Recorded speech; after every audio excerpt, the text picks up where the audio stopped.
Voice को ignore करना। I am sorry army late video डालने के लिए।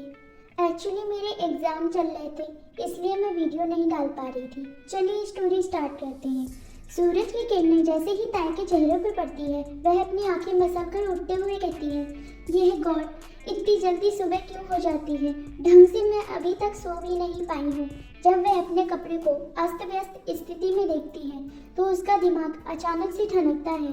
उसे कल रात वाली सारे सीन उसकी आंखों के सामने घूमने लगती हैं। जंगू का किस करना, ब्लाउज की डोरी व जेब खोलकर अपनी बाहों में लेकर सोना, वह सब याद करते ही ताई के चेहरे पे गुस्सा आ जाता है। वह जैसे ही टेबल पर रखे लैम्प को उठाकर मारने के लिए अपने साइड में मुड़ती है तो वहाँ जंगू नहीं होता है। अब यह राक्षस कहाँ चला गया? चलो जहाँ भी गया है कम से कम छुटकारा तो मिला। चलता है, वह जब तक यहाँ आए तब तक तू भाग ले यहाँ से। फिर वह उठकर बाथरूम में जाने लगती है पर उसकी अपनी कमर में दर्द महसूस होने लगता है। हाय रे मेरी कमर, इतना जाहिल है ये जंगू सिंघानिया। आज ही मैं इसके खाने में जहर डाल दूंगी, फिर इसका बाय बाय टाटा हो जाएगा और मैं फिर से अपने दोस्तों के साथ अच्छे से रह पाऊंगी। पर तुम जहर लाओगी कहाँ से? जंगू ताई के पास आते हुए कहता है। ताई जंगू की तरफ बगैर ध्यान दिए हुए कहती है, जब मैं आज कॉलेज जाऊंगी ना तब अपनी दोस्त जिन से जहर मांग लूंगी। उसके पास चूहे मारने वाली जहर अक्सर रहती है। ताई खुश होते हुए जब पीछे पलट जंगू को देखती है तब उसकी सिट्टी पिट्टी गुल हो जाती है। पागल लड़की, यह क्या कर डाला? इस राक्षस को मारने की प्लानिंग कर रही थी, वह भी इसी के साथ। ओह माय गॉड, अब क्या करूं मैं? अब यह मुझे नहीं छोड़ने वाला।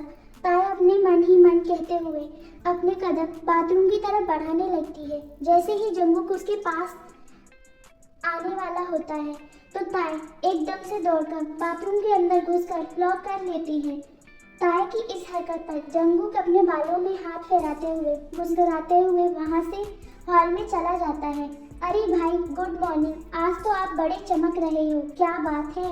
शुभा अपने मुंह में एक सेब का पीस डालते हुए कहता है, हाँ यार सच में तू आज रोज की तुलना में ज्यादा ही चमक रहा है। आयन पास ही रखे कुर्सी पर बैठे ऑरेंज जूस पीते हुए कहता है, अरे तुम दोनों क्यों मेरे शरीफ बेटे को छेड़ रहे हो? हाँ, और यह क्या तरीका है तुम दोनों का नाश्ता करने का? एक सोफे पर तो एक कुर्सी पर बैठकर खा रहा था। कुछ मैनर्स भी है या वह भी अपनी इज्जत के साथ बेच खाए हो? चलो यहाँ आकर अच्छे से नाश्ता करो और दफा हो जाओ इस घर से शाम तक के लिए। रोज किचन से कुछ प्लेट अपने हाथों में लिए हॉल में आते हुए कहती है।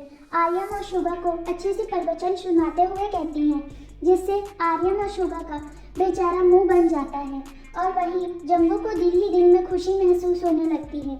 जंगू चल तू भी आ जा, खाना खा ले। और हाँ, मेरी बहू कहाँ है? क्या वह अभी तक सो रही है?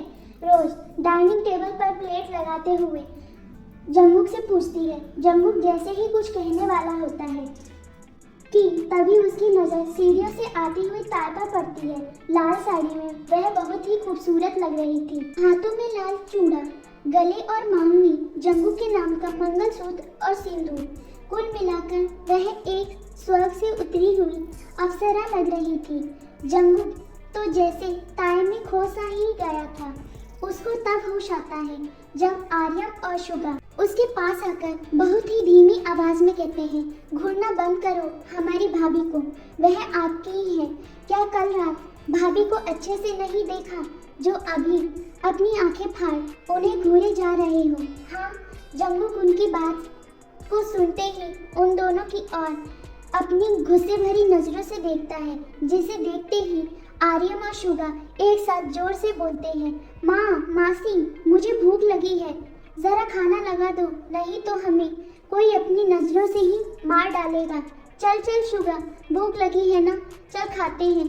फिर वह दोनों वहाँ से धीरे धीरे खिसक जाते हैं। हाय, कितनी प्यारी लग रही है मेरी बहू, किसी की नजर ना लगे। रोज ताई को बलाए लेते हुए और फिर से अपनी आंखों के कोने से काजल निकालते हुए ताई के कानों के पीछे लगा देती है, जिससे ताई के चेहरे पर प्यार भरी मुस्कान आ जाती है। वह झट से रोज के गले लगते हुए कहती है, मुझे माफ कर दीजिए माँ, आज थोड़ी देर हो गई। उठने में। कल से मैं पक्का देरी नहीं करूँगी। रोज ताए को अपने से अलग कर उसके सिर को चूमते हुए कहती है, अरे मेरी बच्ची, इतना क्यों गिल्ट फील कर रही है? मुझे तुझसे कोई शिकायत नहीं है कि तू आज देर से क्यों जागी। अब चल, आज तेरी पहली रसोई है इस घर में, तो तू अब कुछ मीठा बना ले। चंपा, मेरी बहू की ज़रा मदद कर दो। रोज किचन में काम कर रही चंपा को आवाज़ देते हुए कहती है, जी मैम साहब, आइए छोटी मैम साहब, मैं आपकी मदद कर देती हूँ मीठा बनाने में। अरे चंपा आंटी, मुझे आप मैम साहब नहीं बोलिए, आप मुझे मेरे नाम से ही बुला सकती हैं। ताई चंपा के साथ किचन में प्रवेश करते हुए कहती है, नहीं मैम साहब, हम नौकर हैं और नौकरों की इतनी हैसियत नहीं कि वह मालिक लोगों को उनके नाम से पुकार सके। चंपा ताई को चावल का डब्बा देते हुए कहती है, अरे आंटी, आप मेरी माँ समान हैं और मुझे अच्छा नहीं लगेगा अगर आप मुझे मैम साहब बुलाती हैं, तो आप मुझे सिर्फ ताई या ताई बहू बुला सकती हैं। आज से नो मैम साहब। अब चलिए मुझे बताइए कि इलायची और चीनी का पाउडर कहाँ है? ताई चावल को धोते हुए बड़े प्यार से चंपा से कहती है, जिसे चंपा की एक प्यारी भरी मुस्कान आ जाती है। डॉर से इलायची और चीनी का डब्बा निकालकर ताई को देते हुए कहती है, आप सच में। अभी चंपा आप कहने वाली होती है कि ताई उसकी तरफ प्यार से घूरते हुए कहती है, फिर से आप। आंटी प्लीज़, आप नहीं कहिए, आप मुझे बहू या फिर ताई कह सकती हैं, मुझे अच्छा लगेगा। अच्छा बाबा, ठीक है। ताई बहू, तुम सच में हमारी बड़ी मैम साहब की तरह हो, सच में हीरा हो हीरा। जंगू बाबा ने आपको अपनी जीवन संगिनी चुनकर बड़ा अच्छा काम किया है। तुम सदा ऐसे ही हंसते मुस्कुराते रहो, यही मेरी दिल से दुआ है। चंपा ताई के सर को प्यार से छूते हुए कहती है। वहीं किचन के गेट पर खड़ी रोज कब से ताई और चंपा की बातें सुन रही थी। वह अपने मन ही मन कहती है, हाँ चंपा, यह बात तो तुमने सही कही है।